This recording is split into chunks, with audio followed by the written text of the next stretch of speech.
Hello, Yes But Why listeners. This is your host, Amy Jordan. Thank you so much for joining me here today. Welcome to Yes But Why, episode 322, my discussion with Wendy Salome. But first, I thought I'd mention about how Yes But Why podcast is sponsored by Audible. You know, Audible is that audiobook app everybody's talking about. We're all listening to podcasts, of course. Why not also listen to books as well? And you know, there's some really great voice actors out there working hard to bring these books to life for you. In fact, don't tell Ryan Gosling, but I honestly preferred the reading of Gray Man that I listened to on Audible to the movie on Netflix. The narrator, Jay Snyder, did such a good job of embodying these characters. I just really loved it. So you can enjoy a book just like that too. Go now to audibletrial.com/YesButWhy, sign up and get your account today. It's a new and exciting way to get entertained. So now let me tell you about my guest this week. This week, Yes But Why chatted with Austin-based improviser and producer Wendy Salome about how hard it can be to allow yourself to be creative. And this is really something we all struggle with, so we really got into it. I mean, why can't we just enjoy ourselves? We had a great chat about balancing work life with family life, with creative life. And honestly, I needed this conversation, so I hope it helps you as much as it helped me. I now present to you Yes But Why, episode 322. Wendy Salome on giving yourself permission to be creative. Enjoy.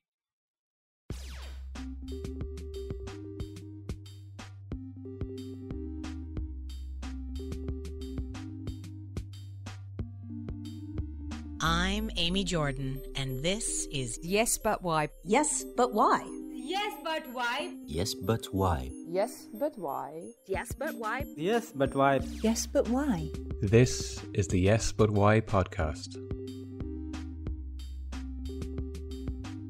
when you were a child, what was the way that you played with your siblings? What were the games that you played with them? I think most of my play was just, I was thinking a lot of it is like recreating like Charlie's Angels or, you know, like stuff that we had seen on TV and now we're going to play that, which sounds so old fashioned. I was born in 1970. So that's what, you know, like a lot of, I mean, it was the time when television was like finite because you could only watch your favorite show on that one time when it came on. And so we just did a lot of that kind of play. And I don't have a lot of like strong memories of playing as a child, but I do feel like I was definitely like a bossy playmate, you know, like in charge, just like an organizer, like this is how we're going to do it. This is what's going to happen. You're going to be this person. I'm going to be this person, you know, and now let's make this scene, you know, or let's pretend like this is what happened and act it out or whatever.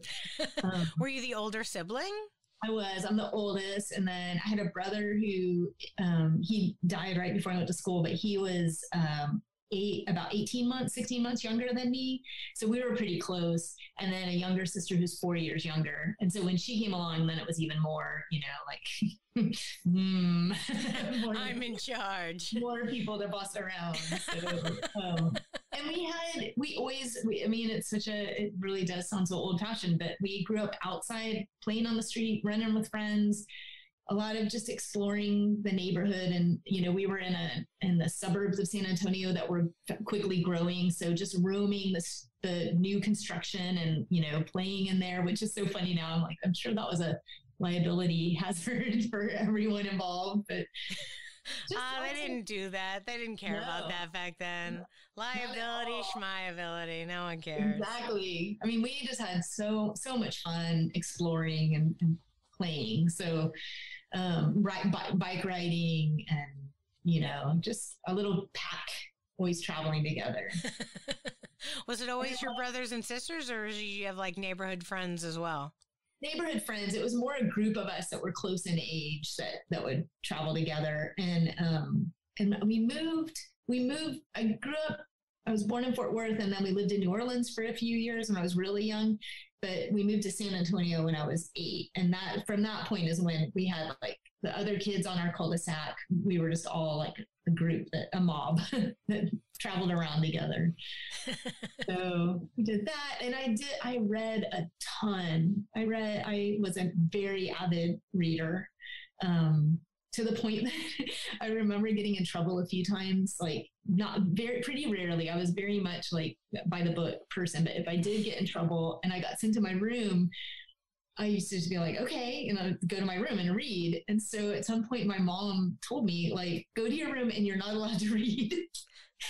And she verbalized like later in my life, like, I felt like a terrible mom. Like, who tells their kid not to read? But you were having fun and you weren't supposed to be having fun. And, so I don't know. That is such a funny, I feel like that's one of those little, like, tells a lot about me as a person stories. I think the most that I learned from that story is the idea that you listened. Yes. The idea that when she said don't read, you didn't. Yeah. It wasn't like you were like, oh yeah, okay, Mom. Yeah, and then I read everything. Yes. That's when I learned how to speed read. Exactly. or like build a fort and be like, no, I'm just hanging out over here, you know. No rule follower to that's why it was so rare that this ever came up, to be honest. Oh man. Yeah, that's funny. I mean, I definitely feel maybe more in my adult life than my child life, but I definitely feel like I'm the kind of person where, like, when a person like lays down a hard rule like that, I'm all like, all right, let's see how I can get around this. Yes, no, that's my husband. And so we think for a very interesting couple. I mean, I'm a firm believer that it takes both. So I'm appreciative of that, because that most of the times that we've had like really unexpected successes of different things has been that approach. And, you know, if we had done my approach, we would still be standing in line behind, 300 people or whatever. Sure. I mean, I'm pro both ideas. I'm at this point in my life as a lady in her 40s, I'm going to say I am pro the idea of doing what you're told and listening to instructions and doing what is instructed to you. I'm like, they're not just making it up for no reason. But I also do appreciate, I'm also the person who's all like, hey, listen, if that law's not for you, just don't do it. People are like, what do you mean? And I was like, listen, I don't care what the bathroom says. Go in the door. Totally. Like, I don't care what the law is. Totally. I mean, that's exactly what my kids love to tease me, because it's almost like I just find rules for myself, like I'm like, well, it doesn't say that that's the rule, but what it seems like that would be the rule, so we should do this. And then the rest of my family is like, Mom, no. I'm gonna say too, though, that while you're right that the pair of like one person who's gonna, write inside the lines and the other who's not is very helpful. I also find that having both of those for raising kids would probably be helpful too, because then they find their own way to deal with it. And it's not just like, because kids are always going to reject their parents, right? So if they're both pointing rules, they're going to be like, no, I'm anti-rule. I'm not into rules. You know why? Because those parents told me not to. Exactly. Right? Yeah. I mean, our kids are too confused. They're like, I don't know what I'm against. Oh yeah, no, totally. To that end, when you got older, what was your big, go out on your own and do for yourself? Like, how did you get out of the parental vibe in your family? You get older, you're in college, maybe not until your 20s. Sometimes I've recently realized, now that I'm like talking to other theater people that are like between the ages of 18 and like 29, let's be real. Yeah. Like that the time when they're rejecting their parents in a hardcore could be that whole section, which is fine. Yeah. They have to become themselves. But I wonder, what was your thing? Like, how did you express yourself and become adult you for the first time?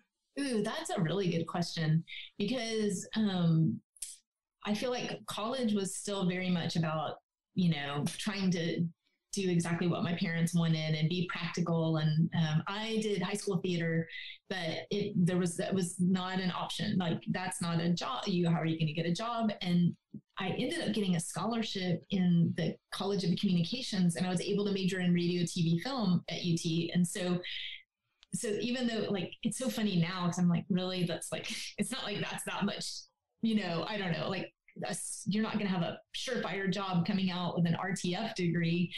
But to them, because I had that scholarship, it was a more respectable profession. And so I spent all of college, kind of doing that.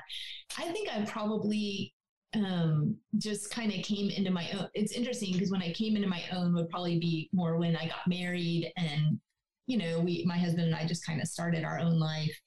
But that was probably the point when I was least creative in my life as well, because when we got married, I went into physical therapy school and he went into dental school. And so we went into this like intense science-based, life for a long, just like studying and memorizing. And no, I mean, I don't even remember if we even had talent. I'm trying to think of like what creative thing there was. I don't think there was very much. Do you think you guys made that decision, like, to do what people say, like, get something solid, have some like foundation, like you have to have that career before you're allowed to do any of the creative stuff, right? So you had to lock it down. Yes. And, my husband was a philosophy major. He graduated from UT with a philosophy degree. So we even worse. You got a scholarship to do radio. You're legit. He's this guy who's like, have you heard of Plato? You're like, oh, this guy. Yes. So, I mean, what a swing from that to dental school. He has also, though, always been really much more in touch with his creative side. And so he's always had, he dives deep on hobbies and he's always had something going. And I just, I think I have a really fraught relationship with the creativity is what I realized when I was thinking about this podcast and thinking back about creativity in my life. And most of the times that I've been creative, I'm making myself do something because I'm like, I know I need to be creative. Like, I know there's a box of all the things that makes you a whole person and creativity is one. So I'm going to check this box and then I do it and end up loving it. But I've always come at it almost in a backwards way, even like radio, TV, film, in a way where it's like, I have to have some kind of a justification, that there's something practical to all of my creative endeavors. No, but that was legit built into you. I mean, like, the idea of you thinking your RTF degree was like somehow more legitimate because of some random side scholarship that you got, like, yes. Whoever took the classes you took that paid for it, same thing. Yes. Like, they didn't get a different education, they didn't get different job offers after. Like, it was just like, it's all what you do with the lessons and whatnot. But yeah, they definitely, capital T, make you feel like, you have to have it all figured out. And boy, man, certainly at college, are you telling me? I mean, I'll learn stuff. And guys, if you're in college age and you're listening to this right now and you're like, but I need to figure my whole life out. Oh my God, no, you don't. Read a couple books and learn some things. Write in a journal. Relax. You don't need to know nothing right now. No. It's fine. When you have to go to dental school, that's when you really need to know, right? Yes. But not until you're like, okay, I'm settling into some specific thing. Now, I like the idea, though, that later in your life, you've sort of maintained this, like, I'm nervous to do creative stuff, but I feel like I should. It should, again, because, like you said, that's what they say you should do? Or is it like, do you come back at it? Because you do it a lot. This isn't like you did it twice and you were like, hey, that was pretty fun. Yeah. Like, you keep returning to this in your life. Do you find personal satisfaction? Is there some part of the creative process that builds something else in you? Yeah, it definitely. And I think that even to the most recent creative project that I did, I have that that resistance of like, I don't think of myself as a creative person, period. Like that's just a given. But then, so then I kind of like make myself do these things, and then I do them and I have fun. Like I just have fun. And so the thing that keeps drawing me back to it is the ability to just lose yourself in something, which I struggle with a lot, you know? And so it's such a gift to be able to do that. And I think that's the appeal. And it's so funny to me that it seems like that appeal should just like, you should experience that. And then that's it. So now you flip that switch in your brain. So now keep going after it, but it's like starting over every single time. I like the idea that you're like, at some point I should allow myself to be happy, right? No, I don't think that's a thing. No, yeah, I think you kind of get to a point where, and I'm not saying like never in your life will you be like, oh, I'm feeling happy about this. I just mean like, I feel like that's some like heavy therapy work to get to why is it that my brain won't let me enjoy stuff, right? Yeah, and play. Yeah. Play is a big part of it. But you know, we came off the cusp earlier as we were chatting about our involvement in the jaded Gen X generation, and the idea of. We came off of, you know, we had parents who were like just insistent about jobs. Like it was just like, so you have to have a foundation and it's very important for this and that. I mean, if my whole life was like, it was sold to me as if like, get yourself a blue collar job, you take care of the world, you take care of yourself. Like, oh, okay, cool. Yeah, like, that's a lot. Yeah, I mean, it's a lot to put on your shoulders. And it's really just a matter of like watching how people live their lives and like, what do they do to allow themselves the joy in the moments? Because I get you. I was just talking to somebody like yesterday about the idea that they can't even have a fun, like they can't do fun activities unless there's some sort of work related thing to it. Yeah, it's so wild.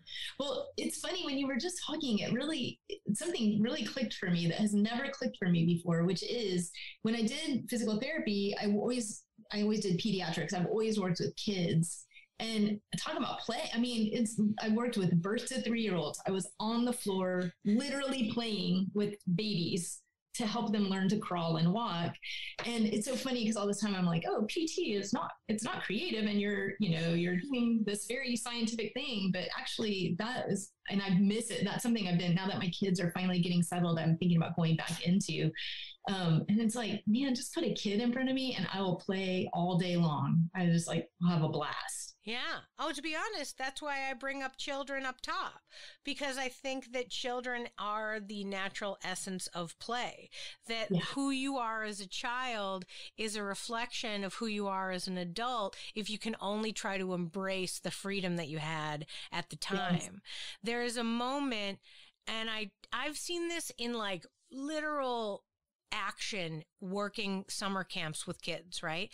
Yeah. There is a moment between like 8 or 9 when there's a darkening, like when the kids kind of like they realize that death is a real thing, and then they are like grappling with that, and then they kind of, their sort of mind goes a bit more philosophical, you know? I feel like it's like a mental leap that they have around that time. And there's hormones, right? So they start, the hormones start. They're not at 8 or 9, they're not really like causing too much trouble yet, but they're in there and they're causing a little bit of trouble. And that trouble is the idea of you can decide whether you like are happy with something or not. And not to say that my 5-year-old doesn't sometimes have sad days, but like, I feel like there's just a moment in your life where it's like, you kind of realize sort of a sadness about the world, and then that kind of doesn't go away. And then you kind of have to just deal with that for the rest of your life. Like your life after that is then like the traumatic acceptance of actual adult life forevermore. Now, 8-year-olds are rough. You try to talk to them and you're like, ooh, wow, this is really deep and philosophical. I don't know if I can handle this. Whenever they do improv scenes, they're always very serious. And I'm like, oh, guys, all right. Okay, cool. I'm glad that you wanted to say goodbye to him as he died on the battlefield. But guys, where did we even come up with this idea? What was happening? What, they're always coming up with these things. But then I would move on to middle schoolers, right? Just a little bit older, maybe in the 10 to 14 range. These guys, wacky, wild. They're like, you know what? Life is crazy. Let's be insane. And they have crazy jokes. They got like poop jokes. They're like super into physical gags. Oh, punching themselves in the face. I love it, right? Absolutely best ever. And then it switches again. High school, they're like, do you know how this affects the world politically? And you're like, oh, okay, cool. Yeah, we can do a scene. We can do a political comedy scene. Sure. I'm working with them and I see this ebb and flow. And because I'm watching this with kids as I'm teaching theater, which I'm trying to teach, hilariously, I'm trying to teach the same thing to every group. And it ends up being different because their reactions to the source material, right? And it helped me realize that we are in this journey always, right? We're always moving between, oh my God, it's terrible. Did you know that we're all going to die? It's going to happen. And you're like, oh yeah. Oh, you just found out? Yeah. Mm-hmm. Yeah, that's the thing. Then it's like, who cares, right? Okay, cool. I'm going to throw this water balloon in my own face. Like there's a part of, and then there's later where you're like, okay, but life is serious and I need to do something about it. Right. Yes. And we get in these flows. Right. And I feel like we need to acknowledge our own adult flows and the way that wherever we're at and try to use, I think, creativity, not just in a check the box kind of way, but use it to help us learn something about ourselves, to help us get to the point. Like, how did those kids figure out how to do politics when they were older? Well, they wrote comedy sketches first, and then they were like, oh, wait, I can say this, but if I say it this way, people are going to listen to it, as opposed to if I say it a different way. Yeah, that's how you can share your, you can spread whatever political beliefs you want. You can move forward on whatever message you have in your own life. Like, this is how you send the message out, And I just feel like that's something that we all are doing as creatives. And whenever I'm feeling weird or I don't know what to do, I try to figure out where I'm at in that flow, That totally makes sense thinking about that too, because I think I'm getting ready. I'm like on the cusp of coming out of the life is real serious. Just to, sending a kid off to school, another one in high school. My husband and I both dealing with sick parents. It's just like, and then being in this, like, oh my God, I'm 52. So just, like this point in my life of, it's like, what am I going to be when I grow up, kind of thing. Okay, I have to give this to you. Well, strap in, audience. You've heard this. I have this theory that we all live. The podcast has just switched from a theater podcast now just directly to Amy's 18-year theory and how she tells creative people across the world. I love it. So my theory is that every 18 years we become a new person. Whoa. And it's the flow of our sort of like hormonal, like we were talking about with the kids, from like pure joy through to the darkening of realization, through to how do I use this?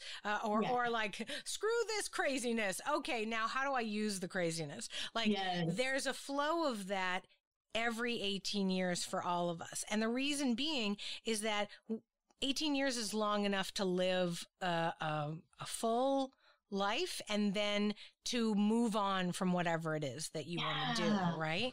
You'll find that, so the breakup, it's 0 to 18, 18 to 36, 36 to 54. Exactly. And then where are we? 54 to 72, I want to say, right? Wow. So these are the main ones, right? But we very much ignore in life 36 to 54 and 54 to 72. We were like, by the time you're 36, you should have figured it out, and that's it. That's all you've got for the rest of your life. And you're like, cool, but I have a whole nother, all the stuff I've done before, I'm going to do that one again new time. But now I'm here. What is this? Totally. Yeah. Oh, I love that. And well, I was thinking, I mean, part of all of that, you talk about hormones, of course, when you're 18, but you got to talk about, for women, especially, you got to talk about hormones when you're 54 as well. Like even, I mean, my first instinct was to think about parenting. So, that 36 to 54, a big chunk of that is just up to my eyeballs in parenting. Yeah. And then the end of it is getting the kids independent and launched off. And so there's that way, but even if you didn't have kids, you still have the way that your body betrays you as you, approach 54 and, just like I call it second, like being a teen, you're just having like reverse adolescence basically. And it's not fun. I mean, it's fun. It's been fun for me in the sense of having a sense of humor about it. But it's so weird, the parallels that happen with it. Yeah. Yeah, absolutely. Yeah, the parallels are, I think, something that we don't acknowledge. And if we don't acknowledge them, then we start to feel like we're doing something wrong. And we think that the way we're living our life and the choices we made were not right for X reason or Y reason. That's why you'll notice in the mid-50s, people do a lot of divorcing. They think, oh, I've made this wrong decision. Let me do this other thing. Sometimes it's the best move. And you're like, oh, yeah, that was right. Yeah. And sometimes you see it and you're all like, you didn't need that Miata. Like, why? Yeah. She's 22. What do you guys talk about? Yes. Like any number of things, Mm-hmm. And I think it's a matter of the way you look at your life and the way that what you think you want and what you think you deserve, right? So to go back to this idea of we don't allow ourselves to have fun, right? Yeah. We want to do these creative projects, but if they're not, heck, are you kidding me right now? Like we could talk every day, but we don't. I found a way to like socially have a conversation with you by making it a podcast episode. You know what I mean? Like totally. there's no, I have to create this construct around anything that I do so that it makes it feel like, well, this is worthwhile because it's work, right? Yeah. Look, I'm going to have this thing that I finish at the end of it. Exactly. This will help other people. So it's a good thing that we're having this conversation. It's like, okay, I guess, but also couldn't it just be a great creative chat, like about like reigniting, where you're at? Yes. Because I think there's part of accepting your own, like you have to move through that. And the other thing is, so 0 to 18, your parents are in charge. They tell you what to do. All of your things are built around them, including this idea of, theater isn't really a career that you should have, and you can go to it, but only if they pay you to do it. Yes. Right? Like, okay, I guess so, sure. But then 18 to 36, and you'll see this a lot of people, especially people who like really didn't get along with their parents. It is a radical becoming themselves. Like it is an intense time, and people think, oh, it's just your 20s. So sorry. No, it is also your 30s. Yes. Like, because the 20s are about messing it up and the 30s are about learning from those mistakes and trying it again and figuring out what you really do want. So by the time you're 36, maybe you've accomplished a goal or two and you can move forward with the lessons you've learned and try to do some other thing, right? Yeah. In my case, similar to in your case, I started parenthood. Right. I have my child at 39. So this will be my parental section. Yes. Right. But because I started late, I have this view of how it goes. Now, my sister had a child at 21. So her view is very different. Wow. Her life, the way she saw it, her 18 to 36 was parenting. Right. Yes. Yes. And she's probably having fun now, I would guess. Like, I would guess that the 36 to 54 is the fun for her. Yeah. She's laughing at me. She goes like, I can't believe you have a kid in kindergarten. Oh, yeah. My kids are out of the house. I'm like, well, sorry. That's just what's going on with me. But for me, in my career, in my life, I wanted to do all sorts of, I spent 0 to 36 doing every theater thing I absolutely wanted to do. I didn't even date till I was 25 because I was like, listen, I'm a theater person. I need to get these gigs. I need to work in theater. I need to get out there and get a resume filled with activities. Yes. Like that was my effort, right? That's what I wanted to do. And so I did that, right? In the same way that like you and other people are like, I'm going to get a job, have a solid foundation, get education so that I can do this kind of thing. And then I will take care of myself. I find this is also a mom thing. To be like, how can I take care of everyone else first?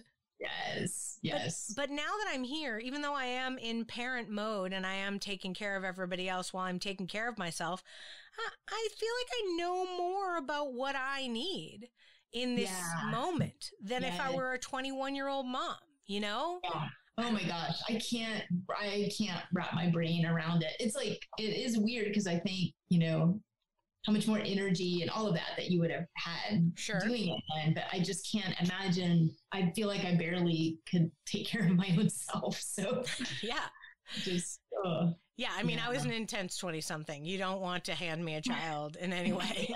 That was not a good time. Absolutely not. Yeah.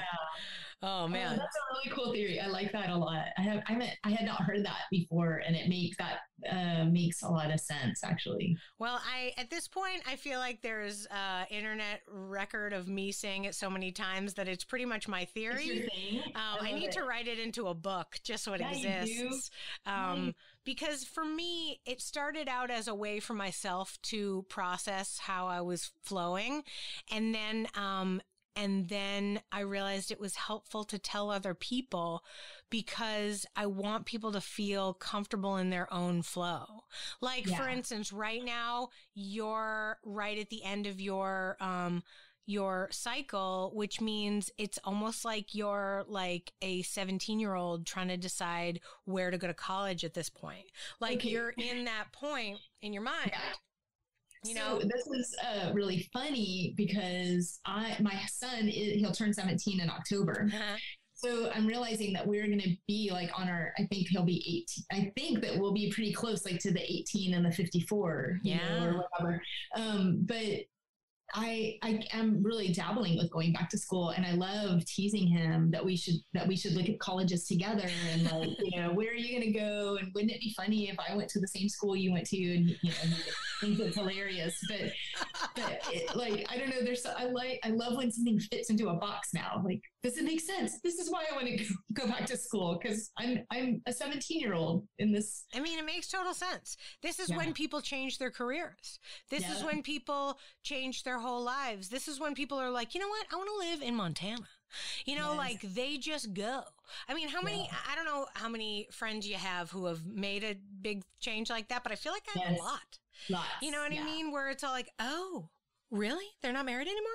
Okay. Yeah. Interesting. Interesting. Or like, oh, he lives in Indonesia? Oh, okay. Great. When did he get there? Okay. Yeah. Like people just make big moves because, well, they can. You get to a certain age, and if you're lucky enough, you have a little capital to make these wild decisions and do these things.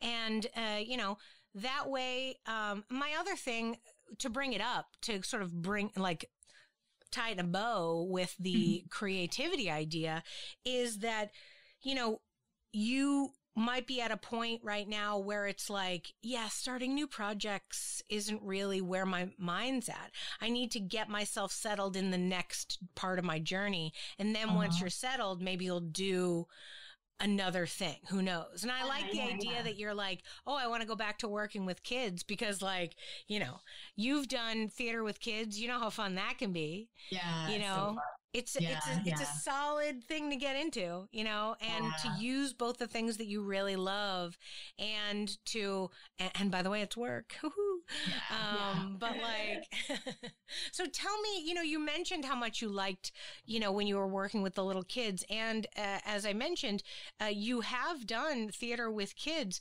How did that come together? Like, how did you make that happen? So what's really funny is the way I did theater in high school, but always as a stage man. I mean, I did a little bit of stage acting, but I quickly figured out stage manager. So I'm like organized project manager person, and theater or even in the improv community, that's been my way. I kind of think of it as like watching from the sidelines or participating in a way. And I love supporting, these creative endeavors. But the way I got into after the fact improv was through my kids, because my kids did camps with Kristen Henn. They started, I think my daughter started when she was 7. And Kristen Henn quickly became one of my most favorite people in the world. And I just watching her with a group of kids is like watching a magician or Yoda or whatever. I mean, she just was amazing. And my kids loved it. They thrived. I felt like I just would preach about, learning failure, trying new things, learning to say yes, learning to listen, all of the things that you get out of it. And through all of this, like supporting them and all of their pursuit of improv stuff, my husband got me the Coldtowne $99 special one year for us to take level 1 together. And we ended up taking improv classes together, and we had so much fun. It was a blast. So I got back into, I guess I got into it originally, like learning improv myself, I think in 2018. The whole time my kids were also still doing it with Kristen. And so the first time I helped Kristen sometimes with her What's the Story, Steve show that used to be on Saturday mornings, and I got to dabble in it there. And then got introduced to producing at Coldtowne from the amazing Amy Knopp, who just she's just one of the most gifted producers and most generous producers, and that she thrives on teaching other people how to do it. And so I got to work on 2 shows with her concurrently. And one of them was my kids' first main stage, which was Junior Year Abroad. And so it was really amazing to, like, I was a producer for that. So man, I was like in the thick of it, proud mom, watching these. I mean, it was a youth troupe along with like Nathan Soul and Michael Jastro and Sanjay. They got to play with all these amazing players. I was so jealous. Like, oh, look what you're doing, but so proud. And then also got to be a part of it. So, yeah, man. No, that's so amazing. I love that you got to produce that show with your kids and whatnot. You're talking about this work that you did. I'm sure it was a lot of work. I'm sure that you put in a lot of hours, and, everybody that was developing that put in a lot of time and a lot of effort. You should never second guess the importance of a stage manager or the support team. The people on stage are, but a small sliver of the true creative team that needs to happen. And not everybody who has the ability to do accents or be funny on stage or, look good in a pretty dress know how to organize and get people to do what they need to do and arrive on time and remember to bring water and who has the keys to the building and all the things. These are important details. It's so true. And that actually, I mean, that's been kind of one of the biggest gifts for me, is just the improv. My experience most of my experience is the Coldtowne improv community is full of the most creative, like, amazing people, and many of them are probably maybe have ADD or at the very least wouldn't call themselves organized. And so when I get to team up with them, like, it just, I don't know, we just like power up they power up my creativity, and I get to power up theirs by just giving a structure to what they're doing. So that happened this summer with Nathan Soul on the Emma Dilemma. I produced that, and just like, I don't know, it was just a really cool experience to see how I could take he would give a lecture to the cast and I would take notes and then type them up for anyone who wasn't there. And then he would just be like, wow, that's like, you were in my brain, but I'm like, no, I just like took notes on what you said. I don't know how to explain it, but it was. You're like, no, you said that out loud. I just wrote it down. I just wrote it down, literally. how did you know I was thinking that? You're like, no, you said it came out of your mouth. Yeah. Well, but also just, he was so appreciative. He was so thankful for it. And so I don't know, it made me realize that you really need both parts of that to make it work. You really do. Even to harken back, you were talking about your husband earlier, how you guys are different in that way. You know, there are different parts of the creative brain all need to be represented. You know, we can't make this stuff unless we have all the people. Right? I mean, the organizational vibe of it all. I mean, I have been part of creating theaters in many instances, and a lot of times there are just different personalities that are lending themselves to different parts. Like, this person needs to work on this thing because they empower people to do this. This person is really organized, so they need to do this thing. Like, and it's really just a matter of the collaboration, right? I mean, and if nothing else, improv teaches us that every bit of the collaboration is the best part, no matter what part it is. You know, did you toss the idea out, or did you take the idea and run with it? Both good. Yeah. You know what I mean? Like, both sides of it. Yeah, absolutely. Well, like, the other thing that's been really cool is that I think of myself as like the spreadsheet person or the communicator person who rallies the troops or all of that.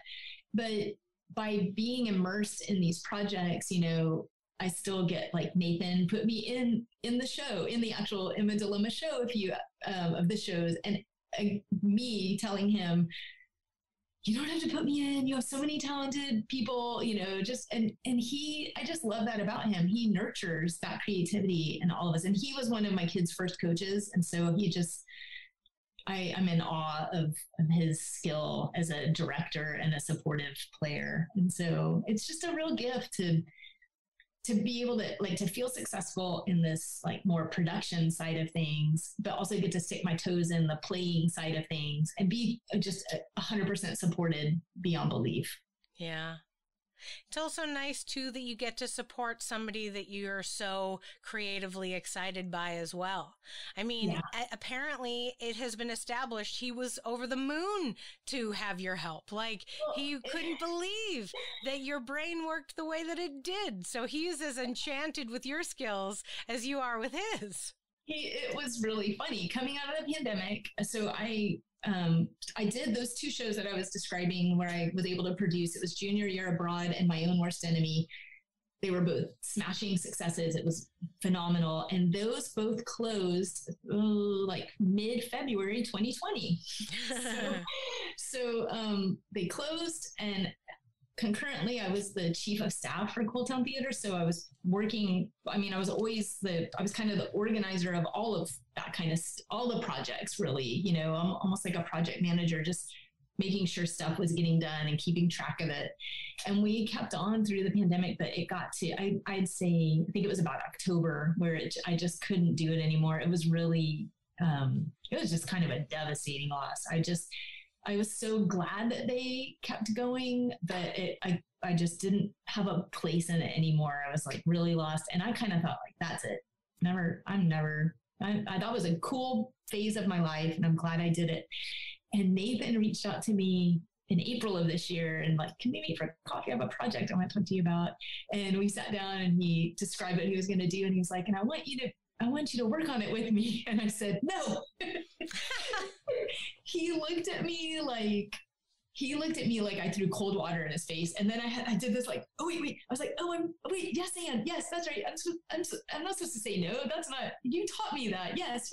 We talked through it more. And I realized, like, I just was so insecure. I was terrified. I was like, why are you asking me? I haven't done this in so long. It's like, you don't know who you're talking to anymore. I'm not the same person. You know, it felt like a leap of faith on his part. And it ended up, he put together this, as does not surprise me in the least, this amazing team of people. And it was the best experience of coming out. I think for a lot of us, it was a great experience of coming out of the pandemic. It was a huge cast and crew. We did a system where in each show, half the people played and half the people crewed. Like, the crew was kind of part of the show. So, you know, because it was a mock daytime talk show. So it just, I think he really made a dramatic change for a lot of people's lives in that, that show that we did this summer. I love that he came to you and he wanted to work with you on this project. I think that says great things about what he saw in the collaboration that you guys had together. And I urge you to give yourself the credit of that. In that, your skills were seen and, he was coming to you to say, I see you and I want to work with you again. You're great at this. I so appreciate that, because it's so funny when I think back on it. I really do. I just remember thinking, you are great. Who are you talking to? I am like a shriveled up little raisin right now. I don't know who that person was who worked with you on those shows, so long ago. So I loved his patience and his support and like his ability to see that, just what you described, because him seeing it in me helped me like believe that it might still be in there a little bit. Mm-hmm. And then sure enough, once we got the ball rolling, I was like, oh yeah, I remember this. Oh yeah, this is what we do. And I had so much fun, period, like in the game. Absolutely. Yeah. So great. And that was Emma Dilemma, right? Yeah, we did the Emma Dilemma this summer, and I think we ended up doing 7 shows. And it was a really cool format because it was all live streamed, and so it's all recorded. And that was a cool experience playing with my daughter, which was really funny because she generally will not play with me, but much like me, she cannot say no to Nathan. And he just envisioned, so we got to play a scene where she was a kid coming home from college and I was her mom, but I was acting like my 16-year-old son. So I was like a skateboarder, lots of D's nuts jokes, and it was such a blast. We had so much fun. That's so great that you're able to play with her and that you're able to have that experience, especially since she's, just off at college now. So you guys were able to have that like bonding memory before it's like way too long in the past. And you're like, oh yeah, we should have done that, Totally. I was so glad the timing just worked out with how he did the show, that she was home from school and was able to jump in. So it was a real gift. Yeah. There's a few things that this discussion has made me think of. And one is what we were talking about earlier, when we were talking about the idea that the pandemic really deflated a lot of us. There were some people that like really kept it going and like were stayed strong and like got empowered and like, heck, they found a brand new art form to play with, online improv. Like there were people that like really got into it, or like, 3/4 of the people that we knew that didn't know how to use a computer all of a sudden became like Zoom experts. Like they're doing like crazy backgrounds and like, all sorts of crazy stuff on their, like, wow, he learned a lot about that. Like, he's alone in his apartment, so he figured that out, right? But not everybody was like immediately infused by like a ridiculous amount of creativity. I mean, I personally hit the wall myself. When the pandemic first started, I put on, we made a video show that was like essentially a clip show of people's comedy videos that we just put together to be like, hey, don't be sad. Check out this funny stuff. Yes. And we did 5 of them. And then I was like, I'm going to die. I can't continue to make this. Like, and I didn't, and believe me, as has been discussed in this conversation, and everyone who's listening knows this, I have been trucking along doing theater up the hill forever, like constantly, never not having a theater job, always working in that thing, doing it. So when I hit the wall and I didn't know what to do, I also felt like maybe I'm done. Maybe this is just the age when I'm not a person who does this anymore. Yes. Maybe I have to find another job. I mean, heck, the whole pandemic and it's like, let's take away all of your work kind of like vibe was I can't tell you the number of times my husband and I had a conversation where I was like, maybe I just get a job somewhere at like Best Buy or like HEB or something. And he's like, no. Yes, no, thank goodness, right? You've got to hold in. You've got to wait. We've only a little bit longer, bit longer. And I was like, okay, I guess, Yeah. but like, and if not for this, if not for the podcast, I wouldn't have done anything creative, really. I mean, I got back into writing just as sort of like a way to have time to myself. Yes. Oh, yeah, I mean, that was it.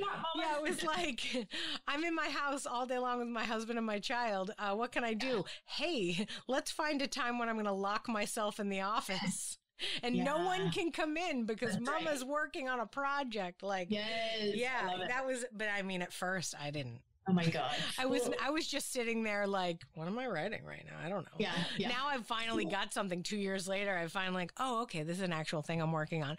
But it's like, so awesome. but it's just like, I didn't know what I was doing, Yeah. And I feel like part of the theory of flow of whatnot, this was a break in the flow. Everybody had the same break, same time. Doesn't matter where you were at in your own journey.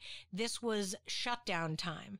This was the moment when it was like, by the way, did you know that everything bad could happen all at once? Yes. And it can. Like, it was like, I feel like every wives' tale became true. Like, it was like all sorts of insanity. We didn't know what to do. It makes total sense, especially given the larger story that we've been discussing of you, that the lady who was like, I need a basic foundation. I need to know that I am okay before I can be creative. Yes. I need to make sure everything around me, all the T's are crossed and the I's are dotted. Ain't no T's crossed or I's dotted in 2020. No. We didn't even have a pen. Like, that's how much we were not dotting I's and crossing T's. Like, we had no idea what to do. So why would you ever have allowed yourself to have creativity? Yeah, it makes total sense. It was like so overwhelming. And I had just signed up. It's funny that you mentioned writing because I had just signed up for a writing. I can't remember, but like a small writing class that was in person. And we had met, I think it was 6 classes, and we had 4 of them. And then the pandemic hit, and we had the last 2 on Zoom. And it left I can't tell you what a bitter taste it left in my mouth. It just like a plane crashing.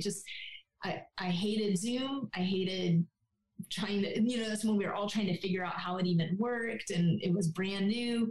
And then the teacher moved to like how a lot of people did at that time. It's like, well, we are not in person anymore. I'm going to move to North Carolina to be closer to my parents with my young toddler or whatever. Yeah.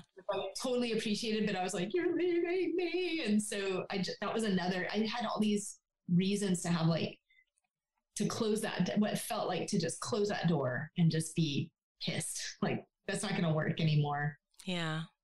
So I'm sure there's a lot of people out there that are like that, though, that are like, life gets hard and there's a lot of stuff that gets in between giving yourself any joy, know?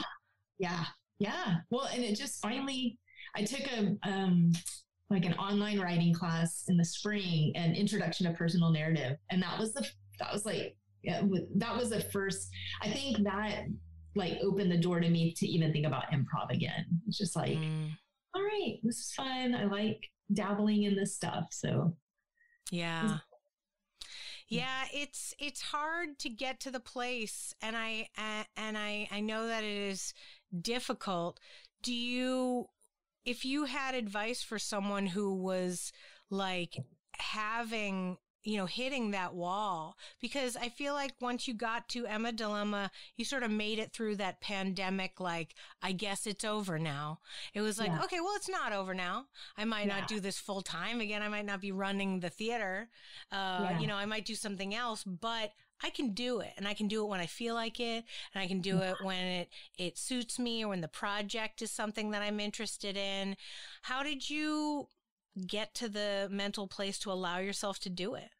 I think the biggest thing was letting go of the need for it to be like it was before, which took a lot. I mean, I didn't realize how much I had clung onto that, and then how bitterly angry I was. And this is all compounded by Coldtowne losing its space on top of everything. But I still have to drive by it every day and see that goddamn brewery and just seethe, So there's just a lot of deep feelings that were just wrapped up in it. But somehow when I told Nate, I was like, I can't say no to Nathan. When I said, yes, I'll work on this project with you, I was like, oh crap, I got to start doing stuff. And then I signed up for another improv class, which I actually will take improv classes for the rest of my life. I love it. I love that kind of playing, that like lower stakes fun. And then it was just like, it was rusty. I wore a mask half the time because my mom was immunocompromised. And, before that, I thought, you can't do improv with a mask on. I'm like, oh, it turns out you can, so I just had to finally like actually just do it and recognize that the seeds or the core of what I love is still there, even though it wasn't the same. Yeah. I think that was it. So I think just being open to the new version because I think any creative thing that you do has probably been changed, whether it's visual arts or, even podcasting or, theater, all of it looks different now. But I think I would say giving yourself that permission for the grief and bitterness. I think that I fought it for so long. I probably could have gone through that process quicker if I had just allowed myself to grieve it. But instead, I was just angry for so long. There's a lot of that. And I don't think you should begrudge yourself whatever journey you had to go through. Yeah. Because I really think that's something that's happening to everyone right now in the world, and why there's a lot of like wild pop-off actions, why people are taking guns places, why people are doing vigilante justice. They think all sorts of things. They're making moves because they don't know what else to do. And they've been so sad and they just feel like the world isn't what it was. Yes. So just burn it down. Like their world was burned down, might as well burn down the world. Right. Yeah.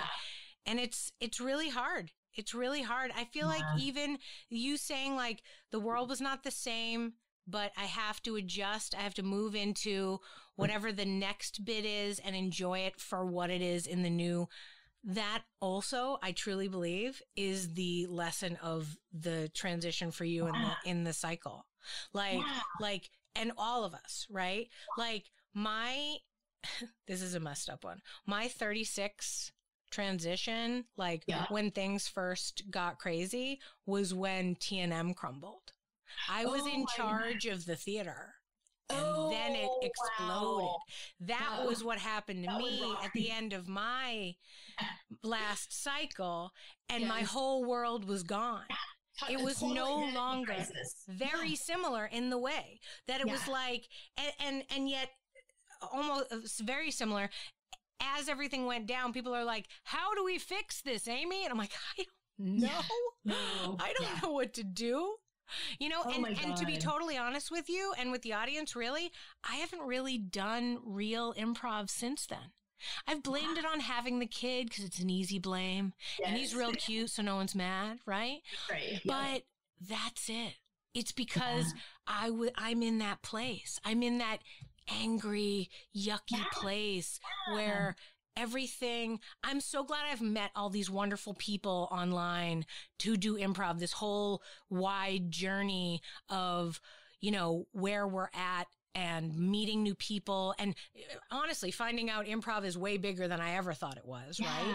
Yeah. And that the rules are different everywhere. And it's like, what? Oh, this is amazing. But I still have this yucky pit in my stomach in the same way that when I see the Coldtowne building, it makes me upset too. I don't drive down Airport Boulevard anymore because I'm like, no, it's good. Yeah, it's too much. Yeah. And I mean, it also Coldtowne's like a larger part of the bigger story. And it also just like twists me up inside of like, you can't have anything good. Yes. Like, it's so, I totally get it. Well, I was thinking about like kind of sticking my toes into things and coming out of it. Every single point that happened, people were beyond belief supportive. Like I've never, ever been more supported in anything. We had, I'm also part of we haven't played in a long time, but an all-mom troupe called My Secret Friend. And we hadn't played since well before the pandemic, and we got invited to do Pioneers for a special, like right around Mother's Day. And I made myself, I was terrified, but I made myself do it. That would be actually my first time on stage before the Emma dilemma. And boy, I'll tell you, there is no support like the support of a group of mom improvisers. Like literally, it was the most fun. I could not believe it. It was the most amazing thing. So I think for anyone who's even nervous or scared, just knowing like everyone out there is just like, is excited for stuff to be back, and they just want to support you. Yeah. Yeah. Everybody's gone through it. Everyone who's listening to this, no matter what country you're in, no matter where you're at, no matter how old you are, we all went through this. And if you feel yucky about it, we do too. And it's okay. It's okay. It's okay. I mean, it's really just about keeping that little spark, that little flame inside of you to keep it going, to, work on different projects. Some projects, here's the other thing. Some projects, they might not last forever. Yeah. Heck, I was thinking the other day, maybe I should find an end time for the podcast and just call it like, hey, that's enough. I put a lot out there. Enjoy this, right? Maybe, who knows? Because I'm in my, I'm in a few years into my new journey. I've got the kid. It's a different world now. I'm doing different stuff. Yeah. Now I'm writing more than I am performing on stage. Like, it's kind of a different thing. But I do appreciate being able to have conversations, with people like you, Wendy, who were like kind of picking apart this thing where it's like, it's all right that we've taken breaks, and it's okay that we're not doing it all the time. It's about caring about doing it. It's about wanting to be part of the creative world. And honestly, it's just about an open mind to the world experience. That's what creativity is. It's about being interested in the way other people see the world. And so you explore that in various ways. Either you explore it by playing a character who they are. Either you explore that by writing something. This character, I wonder what this person would feel like. Or in this instance, it's about interviewing people to be like, really? Is that how you feel? Interesting. I feel similarly, right? Like, and finding that common ground to connect on, because if, connecting and being friends isn't creative, I don't know what is, Seriously. It's like the most creative thing. It's so true. Oh my God. I love it. Oh my goodness. All right. One last question, Wendy, and then I'll let you go for your day. What are you doing to fill up your creative cup? What are you doing? Are you watching TV? Are you taking violin lessons? What are you doing? So I just started, I've had 2 classes of the storytelling classes through Merlin Works. Ooh. And I'm really excited about that possibility. It's still like a little baby idea, but I like the idea of how it might overlap with like some of the writing, the personal narrative stuff that I was getting into. So that is, I was thinking about it. I was like, it's not output at this point, because it is the thing that I tell my family, I'm out of here. I'm going for 2 hours. I'm doing this thing, and then for that, now I'm listening to lots of the Moth Radio Hour and listening to lots of stories. And that really is, I just love how that gets your brain going. So I think that's where I am now. It's just been 2 classes, but it's going to be a really fun experience. I love it. I too have been quite open to, new kinds of classes to take, to be like, you know what? Somebody fill me up. What do you know? Tell me. I want to know about it. Yeah. There's a lot out there. Yeah. Cool. Yeah, absolutely. And I hope that some of the stuff that's still online maintains online, because there are some cool workshops I've been able to take that I'm like, man, I never would have met these people ever if not for this. That's awesome. Yeah. So wild. Oh, that's so cool. Oh. Yeah. Wendy, thank you so much for being on the podcast with me, for exploring this topic with me. I really appreciate you doing the deep dive on creativity for me. Yeah, I enjoyed it too. Thanks so much. It was great to talk. Thank you for listening to Yes But Why podcast. Check out all of our episodes on yesbutwhypodcast.com Or check out all the content on our network, HC Universal, at hcuniversalnetwork.com.